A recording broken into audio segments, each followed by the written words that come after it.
जय श्री राम। आपका बहुत बहुत स्वागत है। भगवंत मान ने एक प्रेस कॉन्फ्रेंस में कहा था कि पीएम मोदी 140 करोड़ लोगों वाले देश को छोड़कर 10,000 की संख्या वाले देशों में चले जाते हैं। विदेशी दौरों पर तंज कस रहे थे और कहा कि कैसे देशों में जाते हैं, घाना, टोबैको, वैसे देशों में जाते हैं।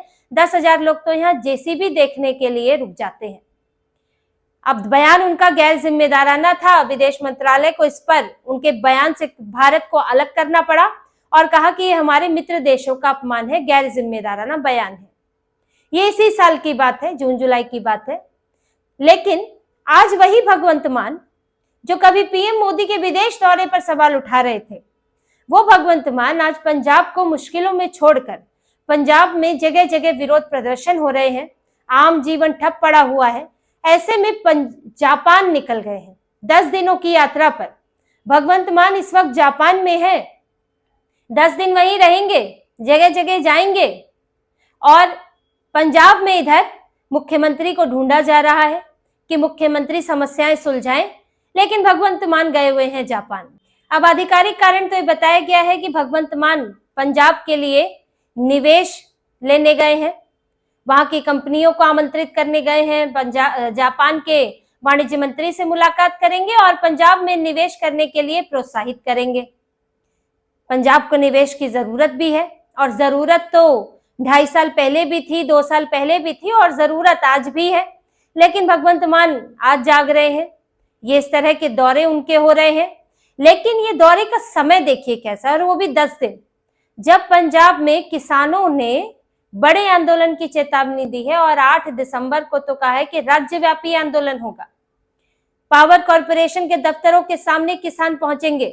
आज रेल रोकी जा रही है, 5-6 तारीख को फिर रेल रोकी जाएगी और जगह जगह छुटपुट प्रदर्शन तो चल ही रहे हैं। और पंजाब सरकार से इनकी मांग है कि जो केंद्र सरकार बिल लाना चाहती है, बिजली संशोधन बिल और सीड बिल, बीजों से संबंधित बिल है, उसका पंजाब सरकार विरोध करे, उसके लिए पत्र लिखे और जो मुआवजा है, बाढ़ को लेकर मुआवजा है, उसको 100% करे। इस तरह की मांगे हैं। लेकिन अब उन मांगों को सुनेगा कौन? अब रही मंत्री की बात, जो वहां पर मंत्री होंगे, लेकिन मंत्री और मुख्यमंत्री में अंतर होता है। मंत्रियों की वहां चल कितनी रही है, ये भी बात है कि पंजाब में तो जो मंत्री है, मुख्यमंत्री है, उनकी स्थिति कैसी है, आखिर फैसले कौन ले रहा है। और जब भरोसा नहीं लोगों का होता है तो ऐसे में जो संगठन है वो मंत्री से मिलकर करेंगे क्या, इसलिए मुख्यमंत्री से मिलने की मांग करते हैं। लेकिन भगवंत मान है ही नहीं। फिर दूसरी एक हड़ताल चल रही है परिवहन कर्मचारियों की, रोडवेज कर्मचारियों की। वो सरकार की किलोमीटर स्कीम से नाराज है कि उससे प्राइवेटाइजेशन होगा, नौकरियां कम होगी और साथ ही सरकार का भी नुकसान होगा, क्योंकि किलोमीटर स्कीम के तहत निजी कंपनियों के निजी ड्राइवर होंगे और उनको कुछ किलोमीटर के हिसाब से पैसा सरकार को देना ही होगा, चाहे बस चले ना चले, एक मिनिमम देना होगा और सरकार उसमें पेट्रोल भी डलवाएगी, डीजल भी डलवाएगी। तो उनका कहना है इससे सरकार को नुकसान होगा। और इनके मंत्री की अगर बात करें तो लालजीत सिंह भुल्लर मिले थे और हुआ ये कि उन्होंने मिलकर कहा कि जी हड़ताल खत्म हो गई है, लेकिन हड़ताल अगले दिन से फिर चालू थी। तो जब मंत्रियों से बात बन नहीं रही है, आंदोलनकारी उनसे मिलना भी नहीं चाहते हैं और मुख्यमंत्री गायब है, तो इस पर सवाल उठता है कि आपको क्या ये सही समय लगा जाने का? और अगर आपको लगता है कि ये समय बदला नहीं जा सकता, अभी जाना जरूरी है, राज्य के लिए अच्छा है, तो आप पीएम मोदी पर सवाल क्यों खड़े करते हो? पीएम मोदी ने जिन देशों की यात्रा की थी उनमें ब्राजील, घाना, त्रिनिदाद और टोबैको और अर्जेंटीना, नामीबिया, ये सब देश शामिल थे। और भारत जो है अपना विस्तार कर रहा है, कुछ देशों पर निर्भर रहने की बजाय छोटे बड़े देशों के साथ सबसे मिलकर भारत अपने लिए भी संभावनाएं खोज रहा है और उनकी भी मदद कर रहा है। तो ऐसे में पीएम मोदी का दौरा क्या वहां घूमने का था? पीएम मोदी के विदेश में घूमने के लिए जाते हैं या देश के काम से जाते हैं? तो आप जब सवाल उठाएंगे दूसरों पर तो फिर आप पर भी सवाल उठेगा। आप क्यों गए पंजाब को छोड़कर जापान में 10 दिन के लिए? और 10 दिन क्यों? कुछ ही दिनों का काम क्यों नहीं, 2-4 दिनों का काम क्यों नहीं? आपके मुख्यमंत्री, आपके कोई प्रधानमंत्री हैं कि आपके लंबे चौड़े दौरे होंगे? लेकिन भगवंत मान गए हुए हैं और ये सब इनको इन्हीं दिनों याद आ रहा है। आप देखिए एक अचानक से इस साल तेजी आ गई है, नई नई चीजें आपको सुनने को मिल रही हैं। लैंड पूलिंग पॉलिसी आई, फिर इनका चढ़ती कला फंड भी आया इस साल, जिसमें एनआरआई से पैसा मांग मांग कर डाला जा रहा है। उस पैसे का क्या हो रहा है किसी को नहीं पता। जो पंजाब का राहत कोष है उसमें पैसा नहीं लिया जा रहा है, चढ़ती कला में लिया जा रहा है। चढ़ती कला का ट्रस्टी कौन है, चढ़ती कला के पैसा कैसे इस्तेमाल होगा, इसका कुछ अता पता नहीं है। फिर इनका किलोमीटर स्कीम आई। ये किलोमीटर स्कीम अकाली दल के समय आई थी, लेकिन अकाली दल में सफल नहीं हुई उस दौरान। फिर पंजाब में कांग्रेस की सरकार आई, फिर ये स्कीम हटा दी गई।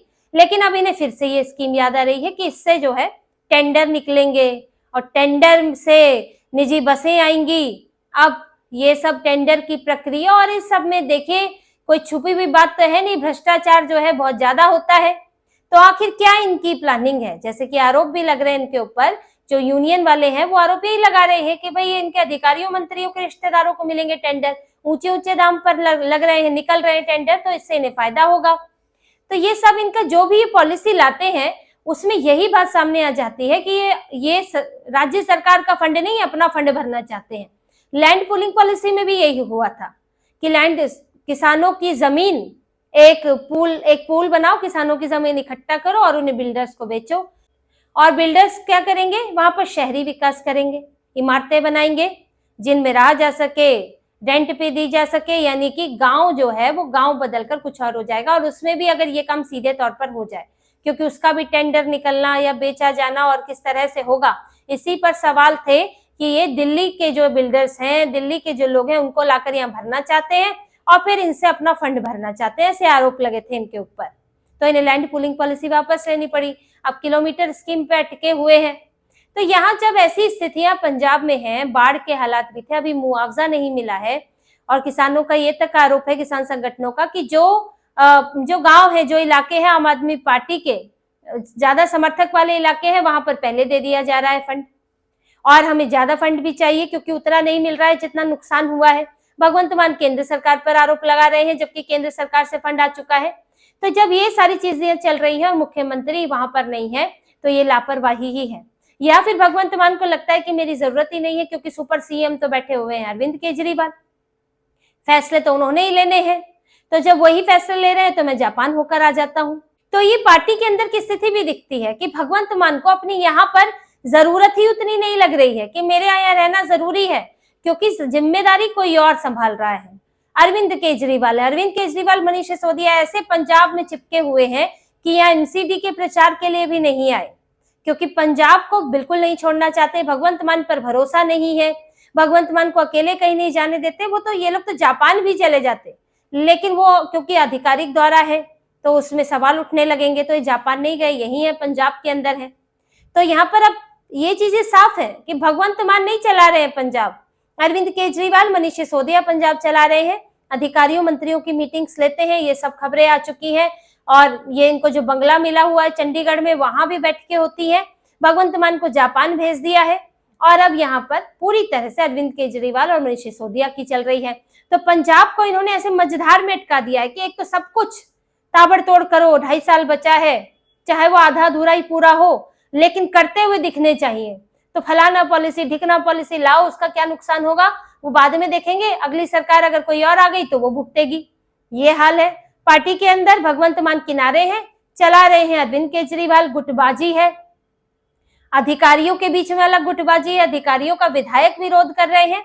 तो ये पूरा सब पंजाब में समझ लीजिए केओस है, अफरा तफरी है, कौन किसको आदेश दे रहा है, कौन किसकी सुन रहा है, ये सब जो है उलझन बनी हुई है।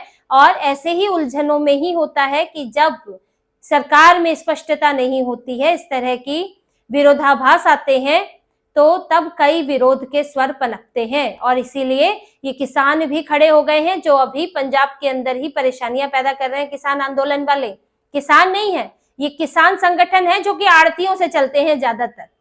किसान जो सामान्य किसान है वो तो खेती किसानी में ही रह जाता है। तो ये लोग अभी इनके लिए मुश्किल पैदा करने वाले हैं। और परिवहन कर्मचारियों को ये उनको भी मनाने में अभी सफल नहीं हो पाए हैं। अब भगवंत मान के आने तक सुलझता है या नहीं, या फिर भगवंत मान को आकर ही बैठक करनी पड़ती है। लेकिन इनके जापान जाने से जरूर ये है कि चीजें यहाँ पर अब अटक गई है। तो इसी तरह की और खबरें और विश्लेषण आपके लिए लाते रहेंगे, हमसे जुड़े रहिए, सब्सक्राइब कीजिए, कमेंट कीजिए। बहुत बहुत धन्यवाद। जय श्री राम।